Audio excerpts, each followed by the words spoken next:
hasta el final, ¿ya? Porque ahorita no se activa, no sé si el internet está mal.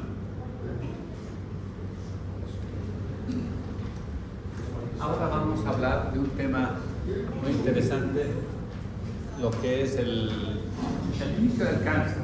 ¿Ya? Inicio del cáncer, vamos a hablar de la biología celular, ¿ya? Biología del cáncer. Así es que para esto necesito que guarden sus celulares. Por favor, guarden sus celulares y vamos a empezar la clase. ¿Ya? ¿Guarden sus celulares? Ya, pero entonces dejemos de leer celulares solamente a esta hora de clase. Sí. Ya es importante que nosotros estemos atentos a esto. Bueno, alumnos, para empezar, ¿cómo empieza esta enfermedad? Para eso tenemos que conocer lo que es el ciclo celular el ciclo celular normal. ¿Qué es el ciclo celular normal? ¿Cómo empieza?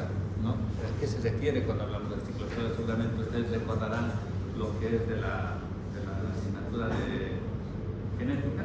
¿Se llama genética? Genética, ¿no? Han llevado lo que es ciclo celular normal. Para hablar del ciclo celular, tenemos que saber que el ciclo celular normal de nuestra célula tiene dos fases, dos partes, ¿no? Y lo vamos a dibujar, ¿no? Uno que es la mitosis, y la otra que es la interfase, ¿no? La interfase, ¿ya? La interfase. La interfase es la etapa más larga de la célula. Casi un 90% de nuestra célula es la interfase. Todo el tiempo, 90-95%. Si de 24 horas tenemos, dura el ciclo celular, 1 hora es mitosis, ¿no? Y el 23 horas, ¿no? Está en interfase. La interfase tiene 3 fases, lo vamos a dividir así, 3 fases.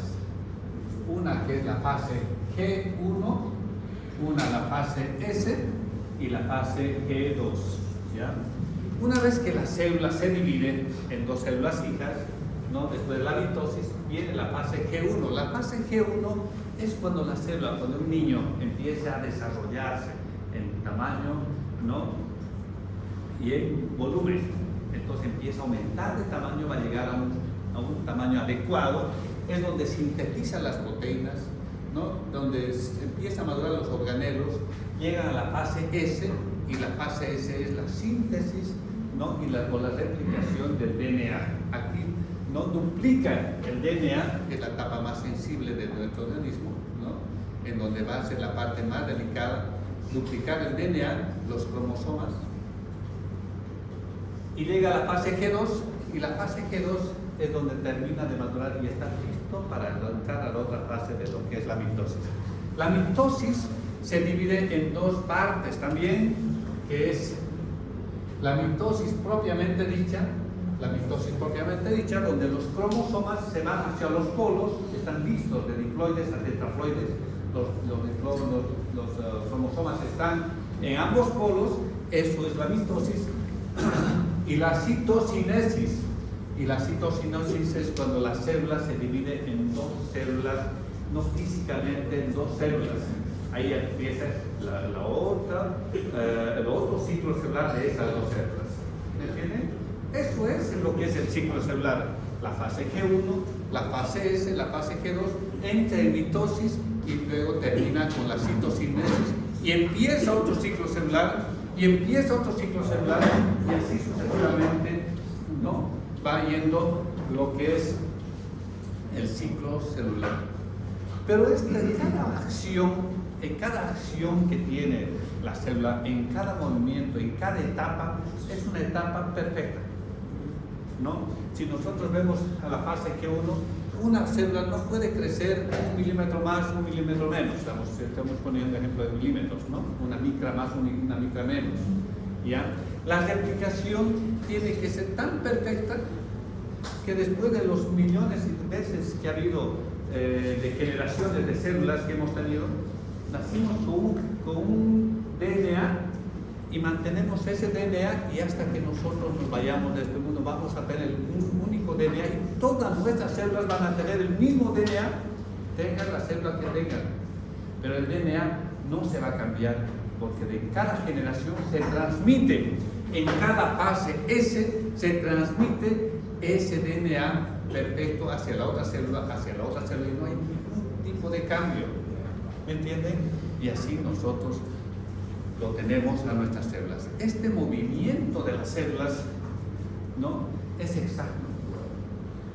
No hay errores, no permite errores en cada etapa del ciclo celular. Y no solamente en una célula, ¿no? Se están multiplicando millones de células en este momento en nuestro organismo.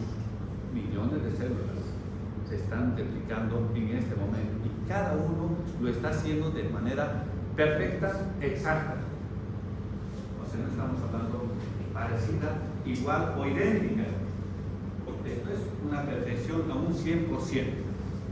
La pregunta: ¿por qué hay esta perfección en la replicación de nuestras células? ¿Por qué hay una perfección en este ciclo celular? No de una célula, de los millones y millones y millones de células que tenemos en nuestro cuerpo. ¿Por qué es perfecto?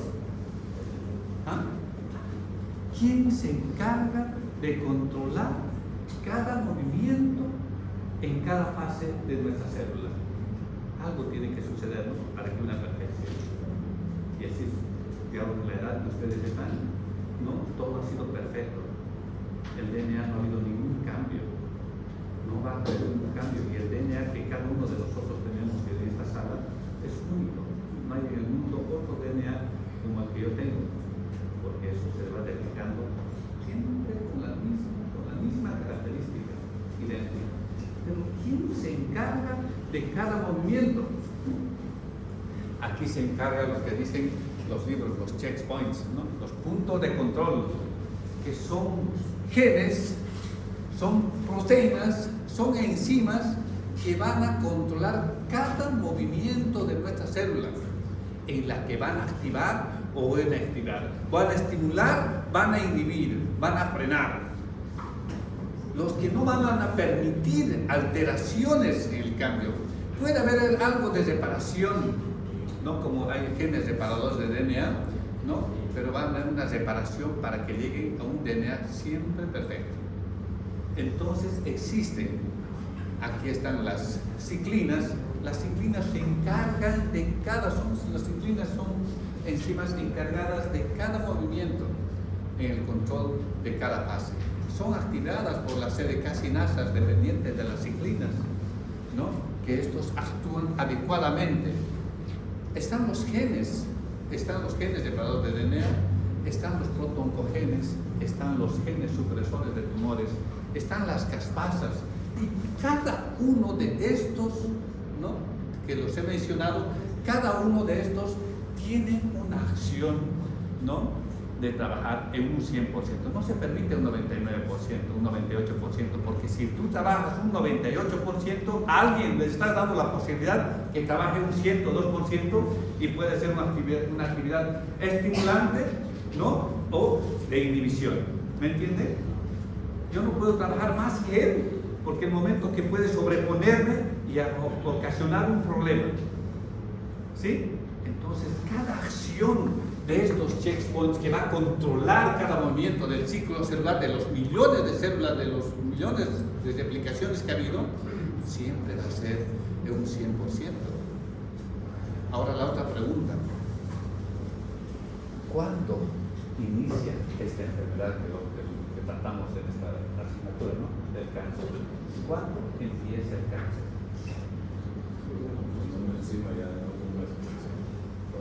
¿Ya? ¿Cuándo inicia esta enfermedad? Cuando hay una alteración en la fase. Una alteración en las fases, ¿no? Cuando con los checkpoints se corrompen, ¿no?, se alteran. Pero para que estos factores de control, estos puntos de control, que son enzimas, proteínas, que son genes, que son diferentes estructuras que van a controlar, para que estos alteren su función, ¿no?, que estimulen exageradamente o frenen no adecuadamente, para que estos actúen, depende de qué. ¿Por qué tienen que trabajar menos? ¿Por qué tiene que trabajar más? ¿Por qué tiene que alterarse esa función, alumnos? ¿No? Y aquí les voy a poner. ¿Qué tiene que ver estas flechas que estoy poniendo aquí? ¿Ah? Factores externos. Los factores externos. No pueden poner miles de flechas. Entonces, para que estas células se alteren en su funcionamiento, en que haya una alteración en su replicación, o hay una replicación anormal, porque el cáncer es una replicación anormal, exagerada, ¿verdad? ¿Sí? Para que haya eso, ¿qué tiene que haber? Tiene que haber una estimulación para que haya una alteración de estos puntos de control. Estos se van a alterar por factores externos. ¿Y qué factores externos? Eso es lo que nosotros hablamos en la clase cuando hablamos de epidemiología. Si nosotros dejáramos de fumar en el mundo, el cáncer bajaría un 30%. Si nosotros nos alimentaríamos adecuadamente con un hábito diario, tomando agua, verduras y haciendo ejercicio, bajaría un 40%. Entonces, ¿de qué factores estamos hablando?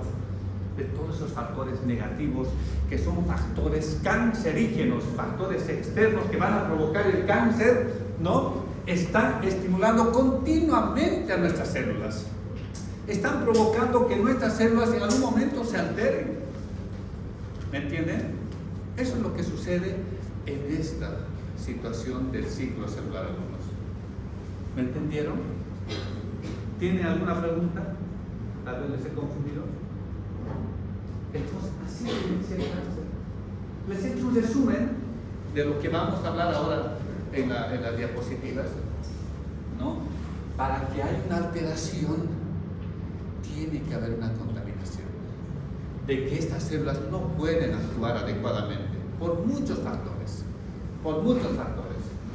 que lo vamos a ver ahora en la diapositiva que lo tengan.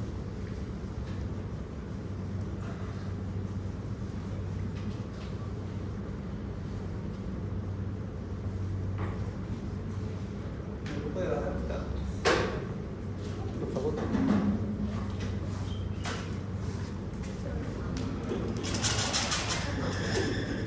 Gracias.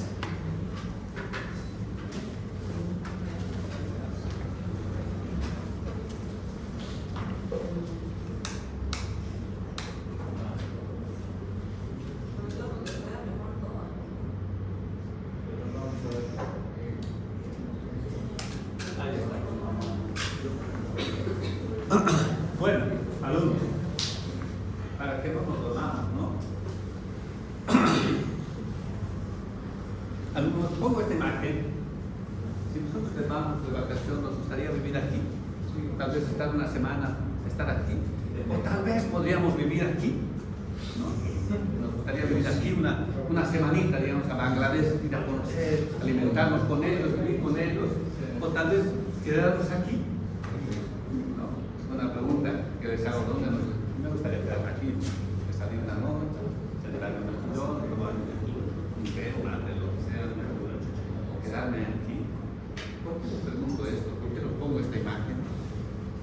¿En qué mundo están viviendo nuestras células? ¿Estarán viviendo, reproduciéndose en un ambiente como en esta? ¿O será que están reproduciéndose en un ambiente como en esta? Les acabo de explicar cómo los factores externos, en qué mundo se van dividiendo, en qué mundo nosotros vivimos, ¿no? Un lugar contaminado, tal vez, no creo, no es tanto, pero el año pasado hemos estado en octubre una contaminación tremenda, pero seguíamos viviendo, respirando normal, ¿no? ¿Se acuerdan del año pasado? Esa contaminación también en octubre.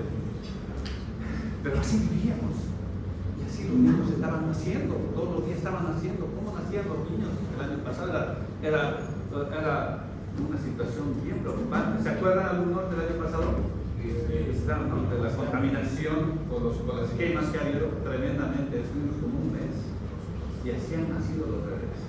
¿En qué mundo estaban naciendo los bebés? Así que estaban tan bien y ahora salen a una contaminación tremenda. Ahora, ¿en qué mundo están replicándose nuestras células, alumnos? Aquí. cuando esto no solamente para ustedes, eso va para los pacientes que van a tener y la familia que tienen, y para ver una recomendación y para llegar a la pregunta de orejas, ¿qué estamos haciendo con nuestro cuerpo? Yo vivo feliz, ¿no? Tengo para comer como lo que quiero, bebo cuando quiero, ¿no? ¿Dónde están nuestras células? ¿A qué se están exponiendo?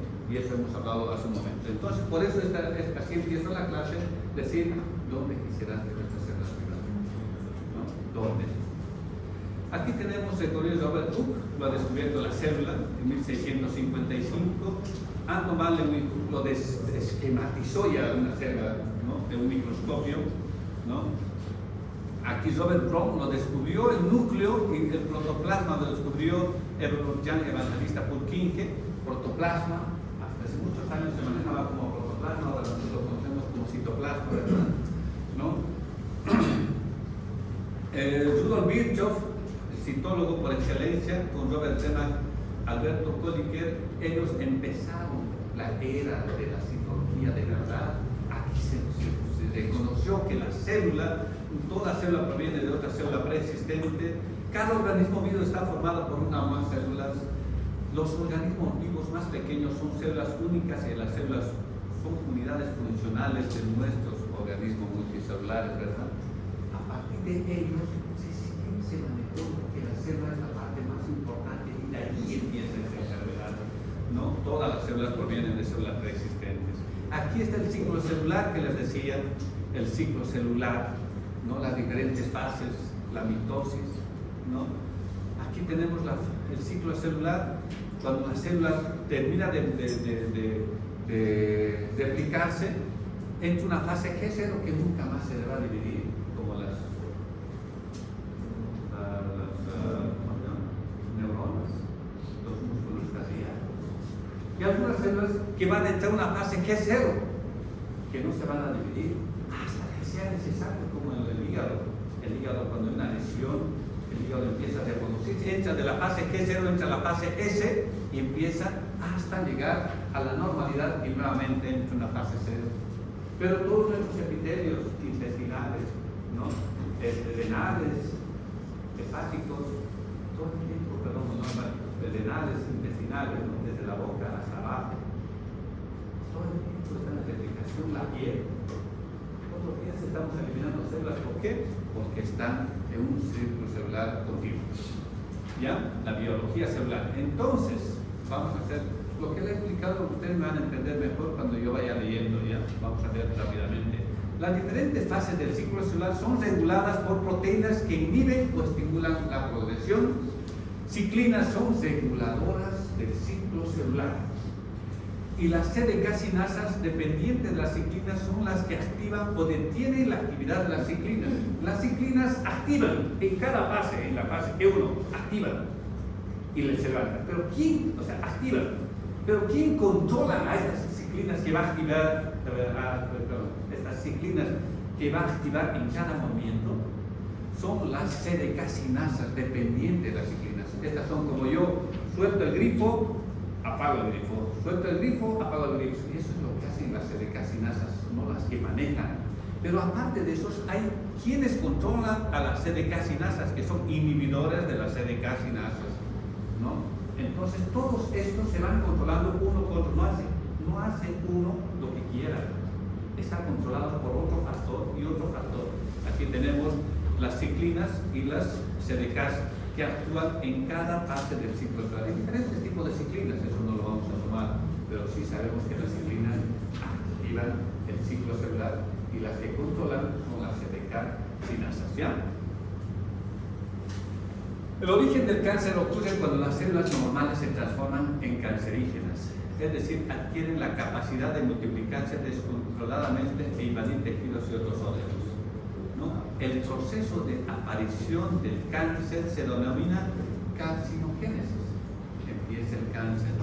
La carcinogénesis dura años y pasa por diferentes fases. Las sustancias responsables de producir esta transformación se llaman agentes cancerígenos, los factores externos que decíamos. Ya un ejemplo de ellos son la radiación ultravioleta, el sol, el asbesto, el virus, el papiloma humano, etc., ¿no? Tabaco, alcohol, el tipo de alimentación. Aquí vamos a hablar un poquito de las que tienen mucha relación con esta enfermedad. ¿Qué son los radicales libres? No son moléculas inestables que se forman durante el metabolismo celular y que pueden causar oxidación celular. La oxidación celular es un proceso químico que puede ser perjudicial para el organismo, ¿no? Y cuando un metal necesario se oxida, ya no podemos manejar un alicate, una llave que no se puede, porque está oxidada, no se va a poder utilizar, ¿no? Es lo mismo cuando nosotros hablamos de la oxidación celular. ¿Qué son los radicales libres? Un tipo de molécula inestable que se elabora durante el metabolismo normal de las células, ¿no? Ocasiona cambios químicos en las células. Los radicales libres en ocasiones se acumulan en las células y dañan otras moléculas como el ADN, los lípidos y las proteínas, ¿ya? El estrés oxidativo se presenta en diversos estados patológicos en los cuales se altera la funcionalidad de la célula, contribuyendo o retroalimentando el desarrollo de enfermedades degenerativas como la esteroesclerosis, cardiomiopatías, enfermedades neurológicas y lógicamente el cáncer. ¿No ven? Tenemos todos estos factores, el superóxido, radical oxígeno, hidróxido, radical alcoxilo, todos estos son radicales libres. Entonces, ¿qué son los radicales libres, alumnos? Son moléculas inestables que salen por alteración de las células, ocasionados por factores externos. Todo lo que hemos hablado, los factores externos, que ya saben ustedes a qué nos referimos, van a ocasionar liberación de estas moléculas libres, ¿no? Cuando nosotros tenemos los electrones siempre andan de par en par, nunca impares. Si son 2, 4, aquí tenemos por ejemplo 8 electrones que están dentro de una molécula, ¿no? De un átomo. Ahí están 8, pero están en pares. Cuando un electrodo suelta, cuando un átomo suelta un electrón, aquí como se está liberando, va a quedar un radical libre. Y ese radical libre es una molécula inestable que se va a ir a adherir a una célula. ¿Qué va a ocasionar en la célula? ¿No? Va a provocar, ¿no?, destrucción de la membrana celular, envejecimiento de la membrana celular. Aquí tenemos la membrana celular normal, ¿no? Aquí tenemos los fosfolípidos, las proteínas y adentro está el ADN. Entonces estos radicales libres van a ir a... ¿Cómo se oxidan nuestros metales, no? Se oxidan y ya no sirven. Entonces se oxidan y va a destruir. Mira, esto es normal y aquí ha destruido lo que son toda la membrana celular. Envejecen las células, ¿no? Se debilitan las células y están listas para aceptar cualquier enfermedad, ¿no? Aquí está, miren, radicales libres, está afectando a la célula y lo destruyen. Y aquí es muy importante, algunos, que nosotros conozcamos estos oxidantes, que son todos estos factores negativos que tenemos, versus los antioxidantes. Entonces, si son los radicales libres, moléculas inestables que van a provocar la oxidación de las células, tiene que haber alguno que antioxide, ¿verdad? Entonces, antioxidantes conocemos normalmente, ¿no? La vitamina E, dicen los pacientes con mama cuando tienen problemas, cuando están susceptibles, la vitamina E es antioxidante, protector de membrana. Ahora se entiende por qué es protector de membrana, porque va a ir a proteger esta membrana para que los radicales libres no destruyan esta membrana. Protectores de membrana, dicen a la vitamina E. Y aquí están, miren, es una célula normal, y aquí está expuesto a los radicales libres. Los radicales libres están, ¿no?, y estos ejemplos, y el estrés. Lógicamente que el estrés. Y va provocando alteración, destrucción de las células.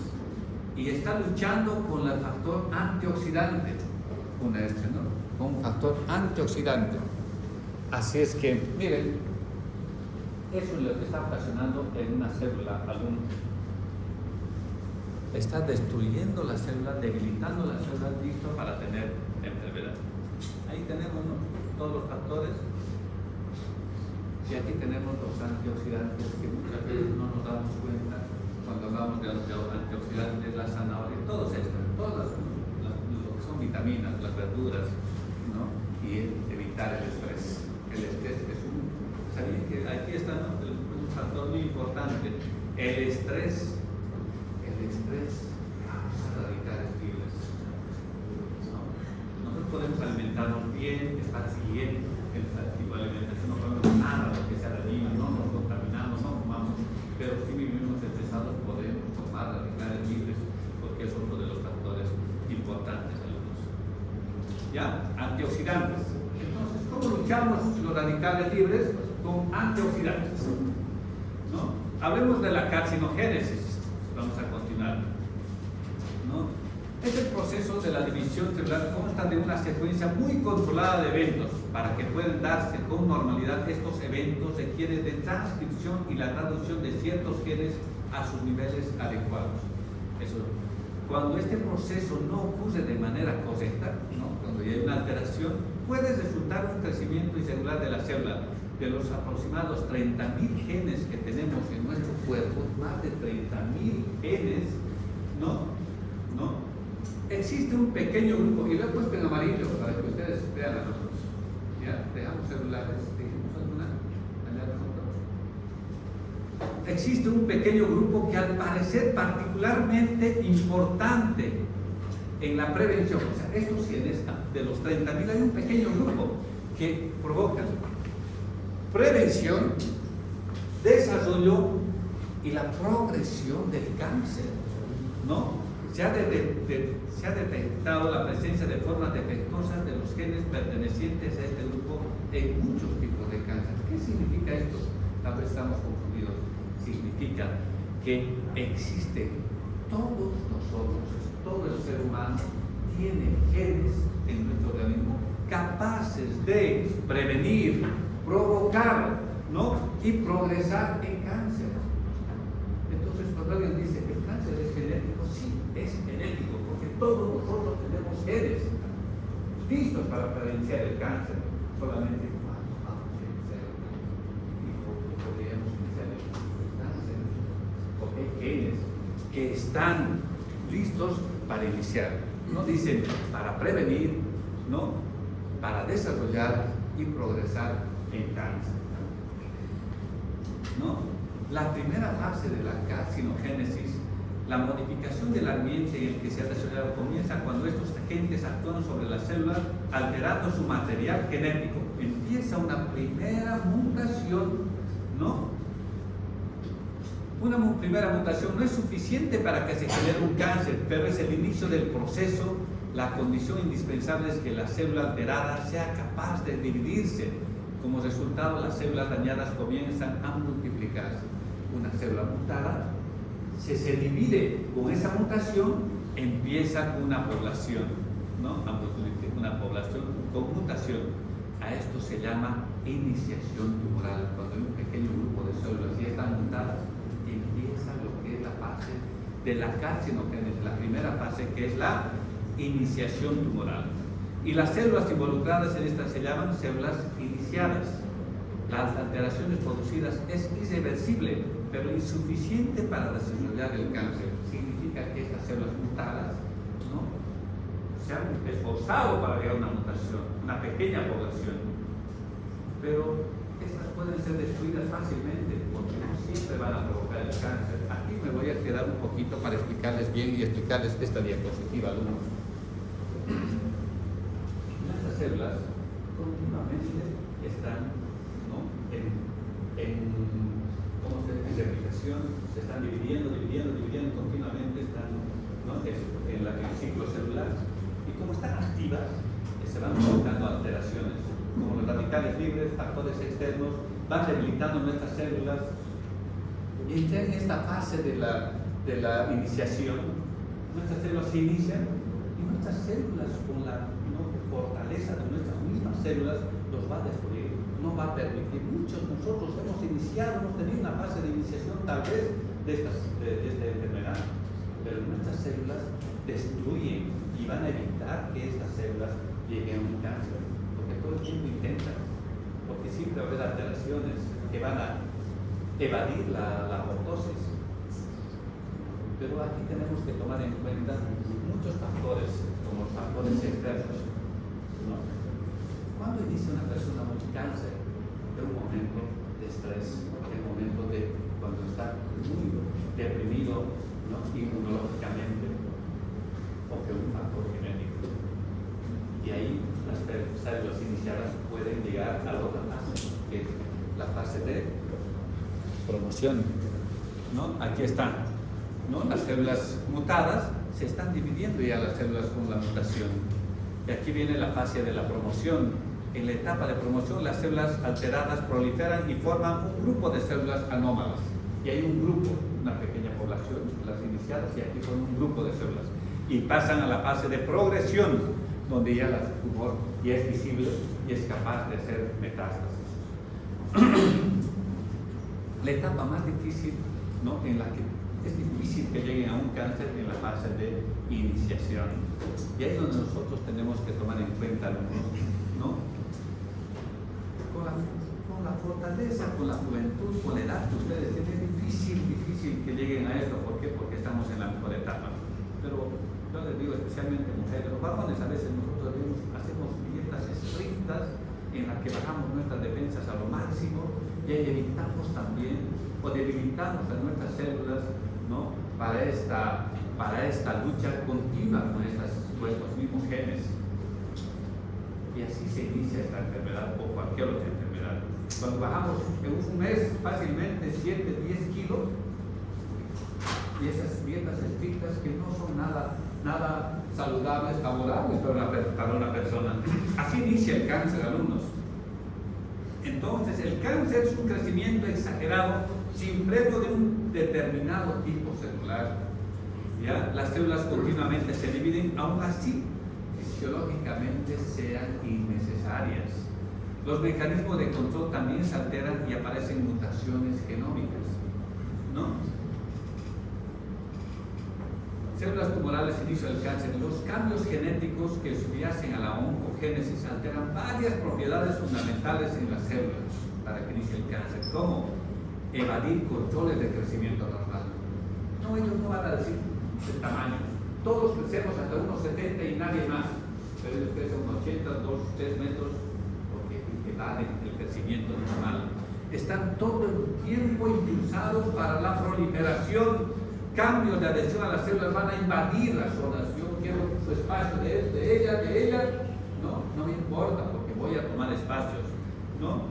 Buscan la inmortalidad y aparte de que invadir y alejarse, buscar lugares alejados con la metástasis. Entonces, esa es la intención de las células tumorales, ¿no?, una capacidad, ¿no?, de proliferar. Además, se requiere que las células todo el tiempo estén en división, que las nuevas mutaciones hereden a sus células hijas, alteración de los mecanismos apoptóticos, evitan la muerte, se generen la formación de vasos de irrigación, angiogénesis, porque ya el tumor es tan grande que ya no puede sostenerse con los alimentos, entonces hacen que la comida llegue hasta el lugar mediante caminos, ¿no? Y eso es la angiogénesis, y van a formar clonas invasivas en diferentes lugares. Aquí estamos viendo un ejemplo, ¿no?, cómo va creciendo, y es un crecimiento rápido. Bases genéticas del cáncer. Los genes, vamos a hablar un poquito de los genes, que son también responsables de esta enfermedad, de controlar la enfermedad. Los genes reparadores del DNA son genes, ¿no?, que van a, aquí dice, recuerda la integridad del DNA, permite un error determinado para mantener el genoma y su integridad. Tienen que permitir un error mínimo, pero tiene que mantener su integridad del genoma del DNA. No puede replicarse con un DNA anormal. Si hay una alteración más de lo normal, entonces esta célula va a una apoptosis. Eso es lo que hace el gen reparador del DNA. Los proto-oncogenes, los proto-oncogenes codifican proteínas que pueden influenciar el ciclo celular, ya sea favoreciendo su progresión, ¿no?, a procesos proliferativos o la muerte de la célula por mecanismo de apoptosis. Los protooncogenes, alumnos, favorecen su progresión.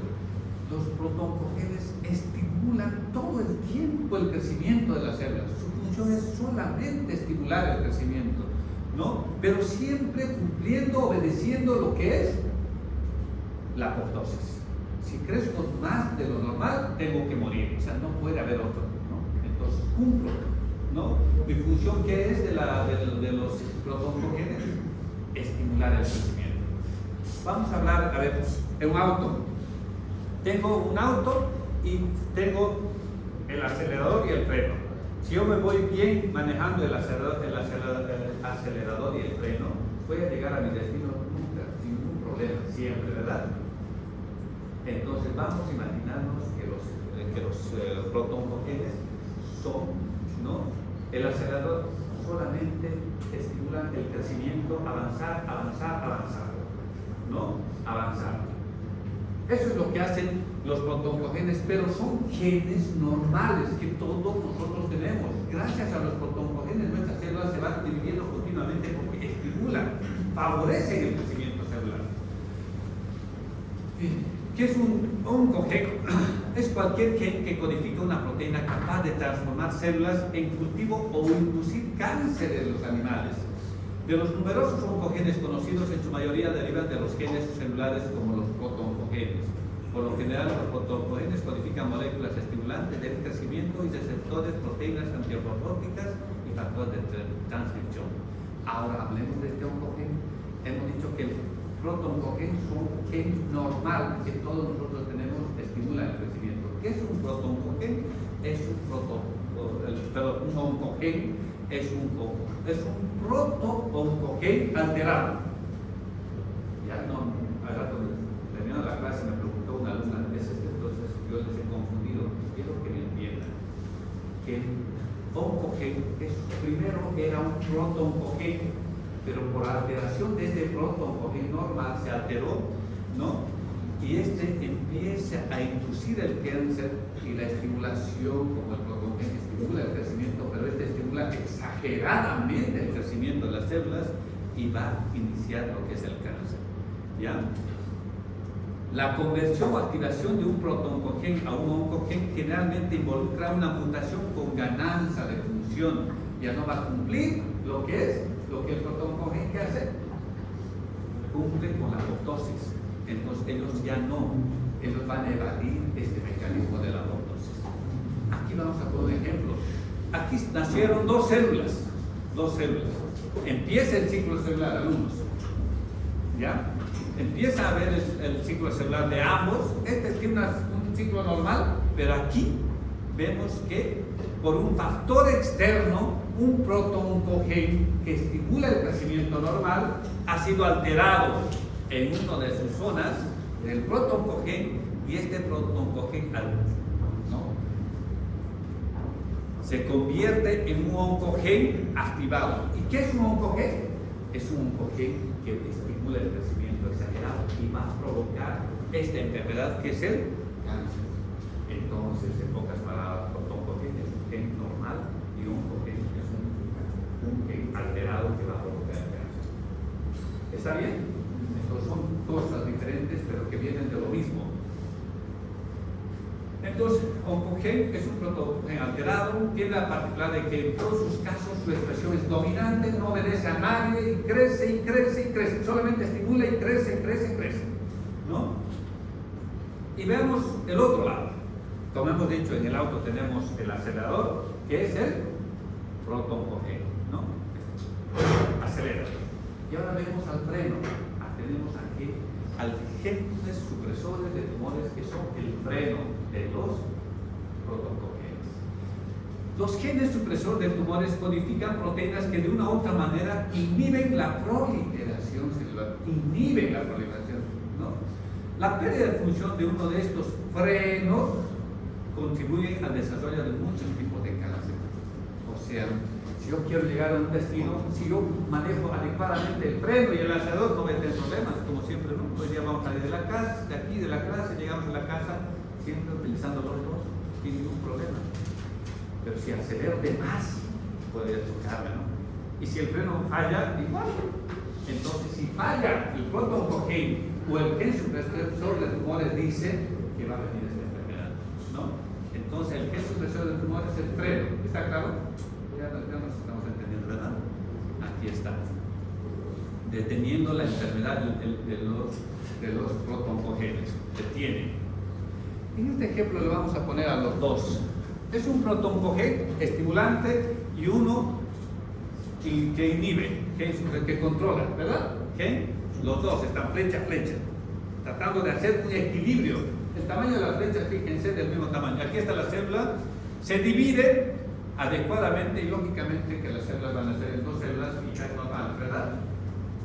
Pero si nosotros vemos que un protón-cogen se alteró, tuvo la ganancia de poder, tenemos un gen supresor de tumores, ya no hay nada que lo detenga, ¿no? El poder del freno ya no es tan suficiente como la aceleración tan fuerte, ¿no? Que el poder de la estimulación de crecimiento es tan grande, miren la flecha, que lógicamente que va a llegar una mutación y desarrollar esta enfermedad, porque un protón se convirtió en un oncogen. O al revés, un protón normal, pero ya no hay un freno adecuado. De un 100% de este gen supresor de tumores se está trabajando un 70% y le está permitiendo trabajar más al protón-cogen y se va a convertir en oncogen y va a provocar de igual manera la alteración de estos genes, va a llegar a provocar esta enfermedad que es el cáncer. ¿Ya? Y así sucesivamente. De estas células que van viendo bien, aquí estas dos células hijas y aquí empieza la primera mutación, tan bonita todavía, y cada vez se hacen diferentes hasta llegar a una alteración completamente en la última. ¿Y hay alteración, por ejemplo, de gen supresor? ¿Hay alguna alteración del gen supresor que de cáncer? Porque claro, y vamos a ver ahorita, hay muchos genes supresores alterados que van a provocar, porque nos van a avisar que hay unos genes supresores alterados que están listos para provocar un cáncer. Pero sin la necesidad de alterar el protón. O sea, sin la necesidad de alterar el protón. Claro, cuando nosotros hablamos, ¿no? si hay un gen supresor de tumores alterados, eso significa que los protocogenes se pueden alterar y van a provocar cáncer por disminución, por inactivación de los genes supresores de tumores. ¿Ya? Aquí está justamente lo que usted preguntaba, miren. Una predisposición en mujeres que heredan un alelo mutante del BRCA1, BRCA2, que son genes supresores de tumores, ¿no? Aquí nos dice que hay una probabilidad de un cáncer en mama antes de los 50 años. Este gen supresor de tumores, que es el BRCA1, BRCA2, el P53, tantos genes, ¿no?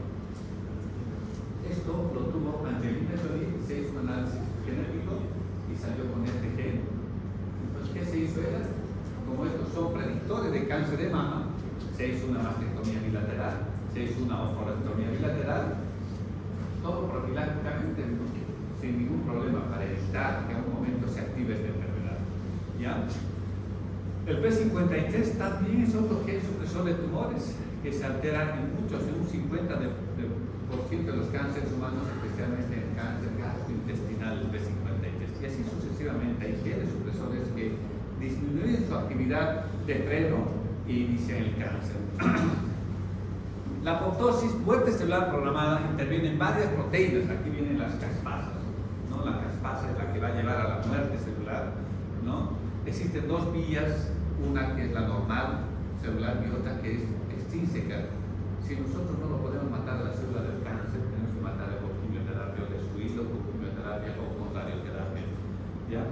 Entonces, la apoptosis, muchas señales incluidas errores en la mitosis, el daño del DNA, exceso de células no necesarias la desencadenan cuando hay alteraciones especialmente. Los genes cuyos productos proteicos generan apoptosis se comportan como genes supresores de tumores, ejemplos, la enfermedad de Cobden, la P53 que ahorita les había dicho, ¿no? Son genes supresores de tumores por inactivación van a provocar esta enfermedad y la apoptosis. Aquí está. Este ejemplo lo veo bonito porque una célula que nació bien, pero con una cierta alteración, esta célula se va a destruir en horas, se va a digerir por la misma célula. Miren cómo la célula se digiere y desaparece. Esta célula no va a actuar en nuestro organismo, se va a digerir. Ahí están los macrófagos, lo destruyen a la célula. ¿Ya? ¿Qué es la angiogénesis? Formación de nuevos vasos para llegar al tumor, no mecanismo de invasión tumoral. ¿Ya? La angiogénesis es esta, ¿no? Va a llegar el tumor, Entonces, es como el proceso inflamatorio. Cuando hay una herida, cuando hay un proceso inflamatorio, viene lo que es la quimiotaxis. La quimiotaxis es el llamado a los neutrófilos macrófagos, ¿no? Y las células endoteliales. Antes que vengan los neutrófilos, especialmente los macrófagos, vienen las células endoteliales. ¿Qué son las células endoteliales? Son las células vasculares que se van a poner en fila india, en par, en dos, y van a formar capilares que a la larga arteriolas y luego arterias de grueso calibre. Y eso es lo que ocasiona el cáncer, ¿no? La angiogénesis. Aquí tenemos un claro ejemplo. Miren, aquí, fíjense alumnos, aquí tenemos el tumor. Hasta ahora el tumor ha podido vivir de lo que tiene en la zona, pero ahora ha crecido, ya no es suficiente lo que tiene aquí, ya no es suficiente lo que hay aquí, entonces necesita más porque ya está más grande, ya son más células que necesitan alimentarse, ¿no? Y también invadir a otras zonas. ¿Y qué hacen? Un tumor va a hacer el efecto de quimiotaxis, va a llamar a las células endoteliales para que se acerquen al tumor y forman capilares, miren, capilares, arteriolas. Esta que era un, vamos a ponerlas, que este era un capilar, ¿no? Ahora ya es una arteriola y este es un capilar. Este capilar va a llegar a rodear al tumor y este es capilar, ya no es capilar, van a ser arteriolas, arterias, y estas son arterias de grueso calibre. Imagínense un tumor rodeado de vasos sanguíneos, porque eso es lo que ocasiona el cáncer, ¿no? La angiogénesis de los capilares, arteriolas, arterias. Por eso el paciente con cáncer tiene una fase neoplásica, dice, ¿no? Fase pícnica, nariz puntiaguda, o filamácea, pálida. ¿Por qué el paciente con cáncer siempre es pálido? Ustedes se van a dar cuenta cuando entra a la consulta, el paciente es pálido. ¿Por qué? Porque el tumor, ¿no? Está llegando, gran parte de la circulación está en el tumor, porque ellos se alimentan bastante de cantidad de sangre y no son, ¿no? Capilares, son arterias y arteriolas de grueso calibre, ¿no? Por eso un dicho, para operar un tumor hay que saber operar un tumor, porque si tú lo abres al tumor no hay cómo lo pares ensangrado. Porque imagínense, si yo lo corto aquí, ¿qué voy a hacer? ¿Será que voy a poner puntos electrónicos? No se puede parar. Si quiero sacar el tumor, tengo que sacar desde la raíz, como dice vulgarmente, ¿no? ¿Está claro? Eso es lo que soy. Entonces, para destruir un tumor, ¿qué tengo que hacer? Quitar la circulación. ¿Y se acuerdan cuando hablamos de radioterapia, la anterior clase con día virtual? Decíamos la quimioterapia, no, la radioterapia paliativa, ¿no? La descompresión, desobstrucción y hemostática. Y la hemostática, si yo hago una irradiación en esta zona, irradio la zona, voy a destruir los vasos sanguíneos y le voy a dejar sin alimento al tumor. No voy a destruir al tumor, voy a quitar su circulación, que el tumor va a morir. Y esa es la mejor manera de destruir mediante radioterapia. ¿Ya? Miren el tumor maligno cómo empieza a vascularizarse y empieza a invadir mediante los vasos sanguíneos. Alumnos, aquí vemos esta etapa que nosotros tenemos que trabajar en la etapa indetectable. En la etapa de donde está la flecha, el cáncer detectable es en esta, donde ya lo podemos ver, pero la responsabilidad como médicos y para ustedes como médicos generales que van a salir en primera instancia y cuando tengan la especialidad que tengan, siempre traten de hablar de esta enfermedad con un paciente, porque la mejor etapa de trabajar con un paciente y evitar una enfermedad es como decir, voy a tratar de cumplir con lo que tengo que hacer. Ahora, si obedece o no obedece, ya es problema de uno, no puedo estar haciendo un seguimiento. Es esta etapa donde está la flecha, ¿no? La etapa de susceptibilidad. Si nosotros hemos hablado en esta clase de cómo inicia el cáncer y qué factores inicia el cáncer, ¿saben qué factores inicia, verdad? Sabemos de qué factores estamos hablando. Entonces, si nosotros trabajamos una persona, y más aún, si este paciente o esta persona tiene antecedentes de papás con cáncer, abuelos con cáncer, paternos, algunos tienen hasta paterno y materno, entonces tengo que ser un poquito más, ¿no? Hablar de forma más exhaustiva, explicarle ¿cuál sería la posibilidad en ese paciente? Y en sus hijos, ¿no? En sus hijos, ¿ya? Todos estamos aquí para ayudarnos unos a otros. Cuando estamos juntos, podemos cumplir cualquier cosa. ¿Por qué lo puse esto? Aparte de docente que soy, ¿no? Es un plus que yo tengo con ustedes, pero cuando estamos juntos podemos cumplir cualquier cosa. Yo les digo de verdad, porque más allá, y la vida es así. Yo tengo tantos alumnos que ya son cirujanos generales de la Católica. Yo estoy desde 2012 de docente. Entonces yo he visto a muchos, ahorita tengo 3 residentes de la Católica que son mis residentes en cirugía en la Caja Petrolera, varios residentes que vienen de Montero, vienen de la Villa, a rotar a la petrolera, que son de la Católica. Entonces, hay varios residentes que están en emergencia, que están, perdón, varios estudiantes de la Católica están haciendo la especialidad en la petrolera como internistas, emergentólogos, todas diferentes especialidades, ¿no? Tal vez si hay un momento dice ya pasé esa asignatura.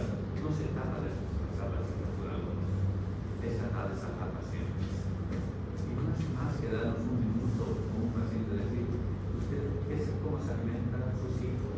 Si ve un factor de riesgo, tenemos que ayudar, porque uno de los factores más importantes como médicos es la profilaxis, ¿no? La prevención de esta enfermedad, que cada vez es más preocupante. Y en la clase de epidemiología habíamos hablado que ni siquiera las instituciones nacionales, gubernamentales, no municipales, se preocupan de esta enfermedad. Entonces, ¿quiénes son los únicos que podemos preocuparnos? Ustedes, como médicos. Entonces, seamos un poquito más cautos en esta situación, ¿no? Para hablar con los pacientes y prevenir estas enfermedades. No les estoy diciendo a ustedes son demasiado mayores para que ustedes me estén escuchando. Es que ustedes se ciclen, que tenemos el fenómeno del rebote. Si a ella le gusta fumar, que siga fumando, ya es un problema de ella, pero que enseñe a su paciente que no debe fumar. ¿Me entienden? Si a ella le gusta tomar la gaseosa, le gusta la gaseosa, que toma la Coca-Cola 2 litros por día, pero que enseñen a una persona susceptible, porque algunos son más susceptibles, ¿no? Cosas necesarias, habíamos dicho, suficientes. Para uno puede un factor será suficiente para iniciar una enfermedad, y a otros no. Entonces el fenómeno del rebote, reciclar, sacar lo bueno que hay, lo bueno, porque no todo es lo bueno que están sacando ahora para poder transmitir a los pacientes, a los familiares, y ustedes mismos, ¿no? Si quieren tomar como un concepto hablando de clase. ¿Ya? Eso es bien importante, alumnos, porque han visto cómo inician clases, en qué mundos están viviendo en estas células. A ver, voy a ver si tengo un sistema, porque ahora